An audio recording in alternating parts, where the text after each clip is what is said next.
Welcome again to the turret of pleasure in the enchanted kingdom of Hermione here in the environs of Soup BC. Yeah. Watching the Titanic do its death dance. Drinking myself a Duvel. Life is good. COVID notwithstanding. Stuck here, a lot of music to listen to. And you know, the question was posed to me over Christmas. Who the hell would buy a 6 CD box set of the entire collected 70s work of Planet Gong for like $200? And I went, I would. I am that sucker. You betcha. Why? Well, first of all, it's Planet Gong. I mean, what's not to like? Planet Gong. It's right here. Look at this. I am that sucker. I bought this fucking thing. Now, it's a nice little package for its two big bills. The Virgin Years. Check it out. Now, this was the best era of this band. Sadly, it is not perfect. None of these things ever are. It does not include their first album, Camembert Electrique, which was, of course, owned by the evil Giorgio Gamelski, so it's not available to anybody. And that was a really good record. It was kind of their hardest rocking record. David Allen plays a lot of guitar on it. And so that's not here. You have to go find that somewhere else. But it does include the albums. Flying Teapot, remastered 2018. Angel's Egg, very good album. With a couple of bonus tracks. Oh, they've all got bonus tracks.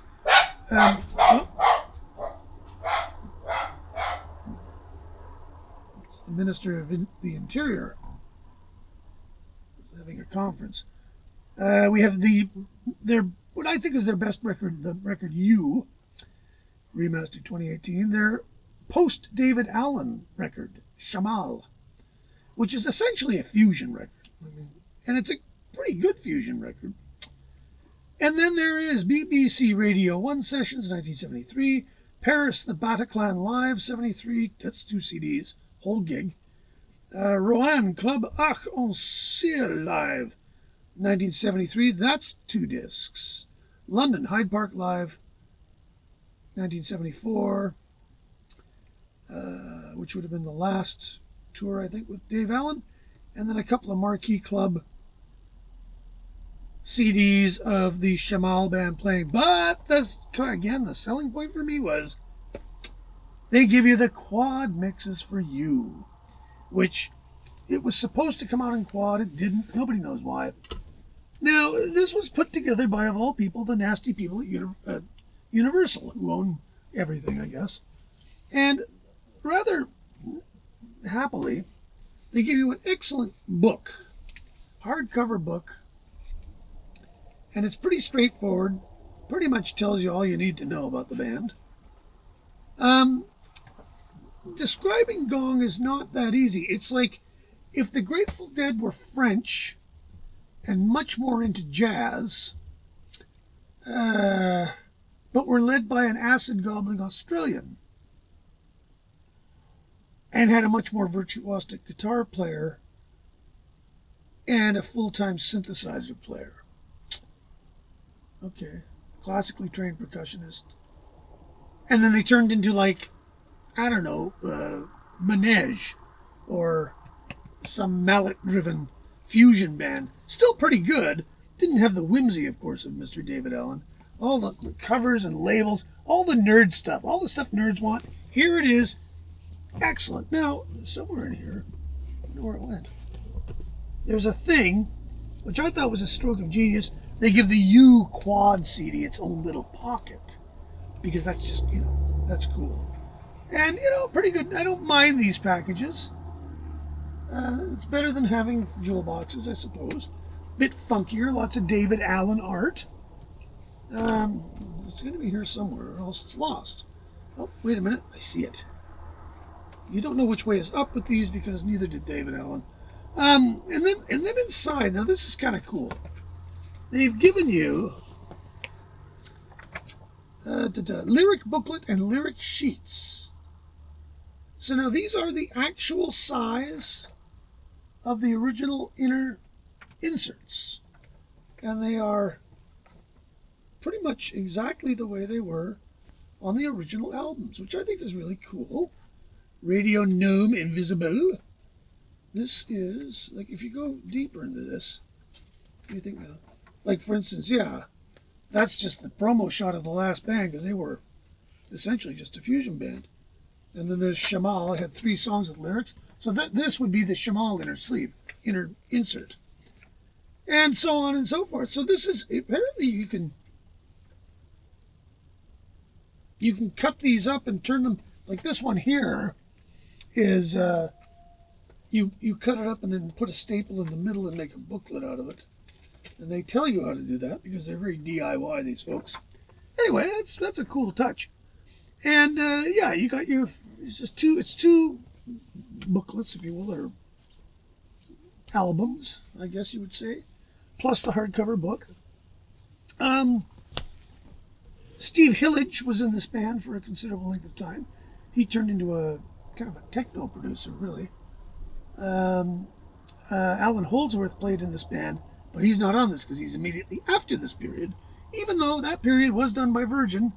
But because that period is so completely different than the David Allen version, I think they just decided not to include it. Shamal is different enough, but there is singing. After the Shamal album, Pierre Morillon, the percussionist, kind of took the band over.